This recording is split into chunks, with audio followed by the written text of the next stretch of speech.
Kua matalahi ai e kalesia ni we ke tau whakawhiawhiang he aho mama, po ke aho pene amena ha kua whakaulu mo e fua ki whakalawhai e taha pepa fōu. Koe tau nei ne kua whamanatu ai taha seo onong fuma whaa e tau he hoko mai e talamita ki ke motu. Kua whakamau ai e pepa nei mo e fua ki atu ai, koe hingoa he pepa nei, koe maama, koe ki kila ki niwe nukuto taha. Koe taha whakaholoanga lawhiki lunga ni kua tohi ai e pepa nei, hangao ke he hoko mai yang he talamitaki, mo e whalua tau mena mahuinga, ni kua tutupu ke tau tala tu whakaholo he tau lotu whakatui niwe. Koe pepa nei ni kua toka ai e tau whakamauanga he tupu mai yang he kalesia, tali mai he waha hapina mina ke matuta ki atu fōki he tau tangata Peritania.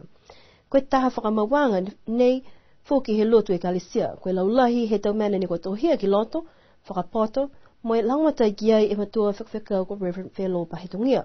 Mo koe mai ki ai ki hakahaka he whakawhakau ko Reverend Afele Baea mo Bertha Tonghai. Kua lolomi ai mo fua ki atu ai e koloa mahuinga nei, ke ie please ten he kalesia Christian honi we ko Reverend Howell Jackson. Kua fua ki atu tau pepa nei ke e kalesia ni we, ke whakafua.